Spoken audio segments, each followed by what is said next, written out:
Page 8, Trombone Blues. So I go through my system for learning a piece of music. It's not really my system, but it's one I use. Okay, nobody owns it. I look it over, get an idea how long it is. It's 2 pages of music. Now there's a DC fine, so it's longer than 2 pages, but there's only 2 pages of music to deal with. Clef signs, treble and bass clef.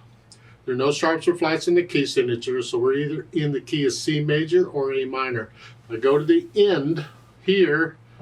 We're ending in E minor. Well, that's not a lot of help because E minor is 1 sharp in the key signature. I don't think it's an E minor. Although a piece can be in 1 key signature and then it can go into other keys during the piece. I mean, sometimes you just got to play it through it and hear the harmony. What is it? And it kind of sounds to me like it's sort of in a blues scale, and I don't teach blues scales. That's because it starts out in E major, the key of E major. I mean, that's an E major chord.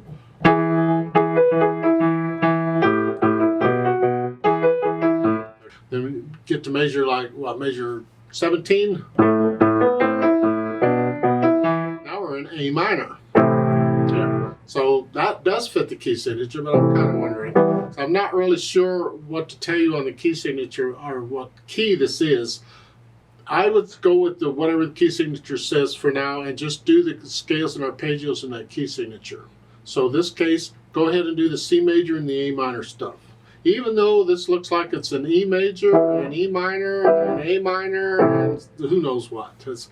Because they can use accidentals, what they've done, to change the key.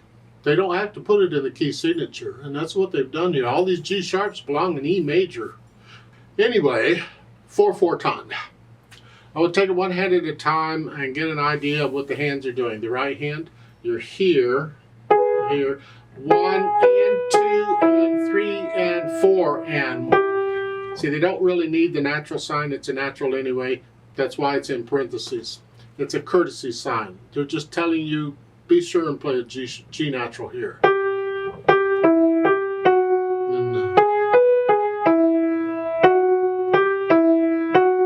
When you get to measure 17, you got to come down here.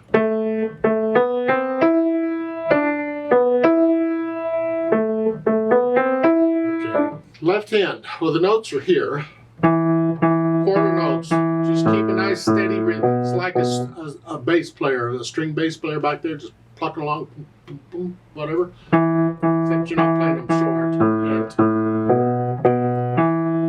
And you put them together, it's here.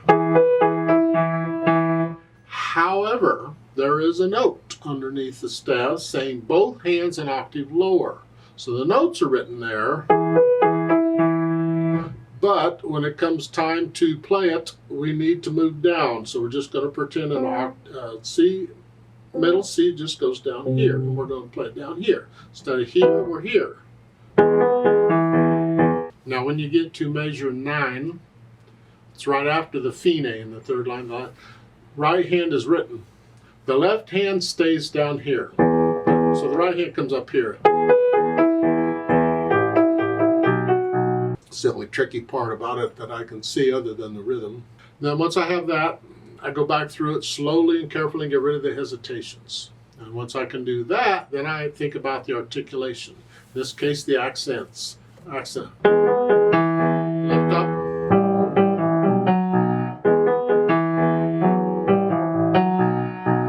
So I put in the accents. The slurs, you can put in the slurs. This left hand, you're just playing it.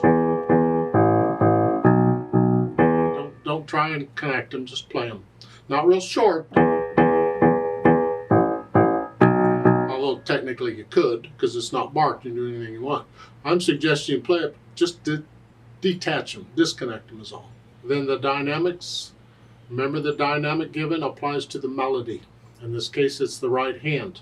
The other hand has to be in the background. This is soft. Makes the accented note sort of soft. This, very soft. When you're down here, it's easy to drown out whatever you're doing up here. It's easy, so you got to play the left hand really soft here. Moderately loud. Soft. Now you're going from moderately loud to loud. Starting at measure 9. Then the speed. Walking speed, well, that would be a 1. You're just walking someplace, left, right, kind of. Swing rhythm, well, it's blues. That makes sense, because blues, typically, we would swing the rhythm. And that means instead of 1 and 2 and, it's 1 and 2, and it's long short. You feel it. There's no notation. You just have to feel it. It's only the 8th notes, of course, because that's all you're swinging. So it's here.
Please don't copy me. It's just one way it might go.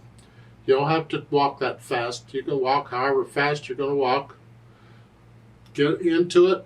Experiment with the dynamics a little bit and the accents, and feel it as you're going through it. And the 1 and 2 and this rhythm as you're going through. Now that DC al fine at the bottom of page 9. Remember, DC means go back to the beginning. Just always, just go. Don't ask questions. Just go to the beginning. Al fine means to the fine, or to the end. Then go to the end. The end, the fine, is at the end of measure 8. You see the thin and thick bar lines? That's the symbol. That thin and thick bar line is the symbol for the end of a piece. That's why it's there. It ends there. So you just go back and you play the first part again. Now, when you're playing down here at the beginning, just turn and reach. Don't lean, please, because that throws you off balance. You want to stay balanced as best you can, especially when you use weight distribution as I do to play. The gravity's doing the work. So I just turn wherever I need and I reach to the different parts of the piano. And that's what we're doing here at the beginning. It's what I'm doing. It's what I hope you're doing. Let's play this together very slowly. Once you can play it without hesitations. I'm not going to do the louds and softs. I'll try and do the accents. I'm not very good at it. I'll try that. I'll give us 4 counts. We're just going to go really slow, but I am going to swing the rhythm. 1 and 2 and ready and go. And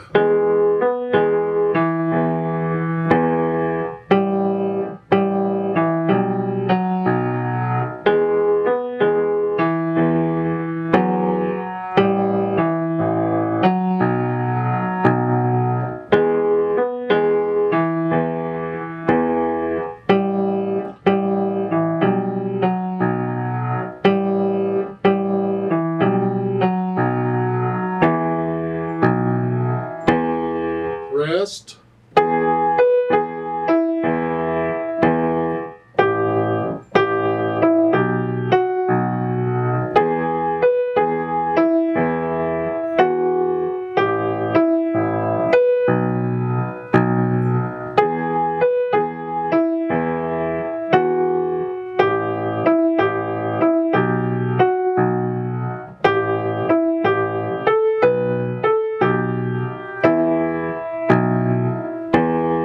Rest.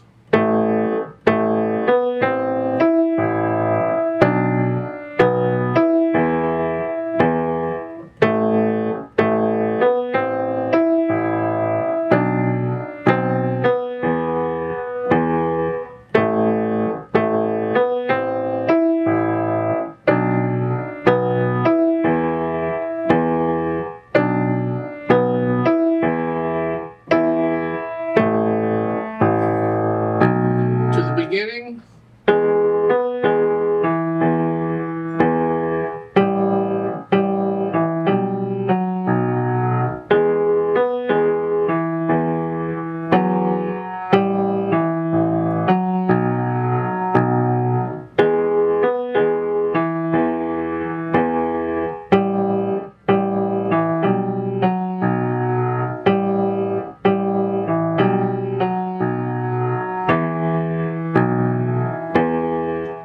pronounced.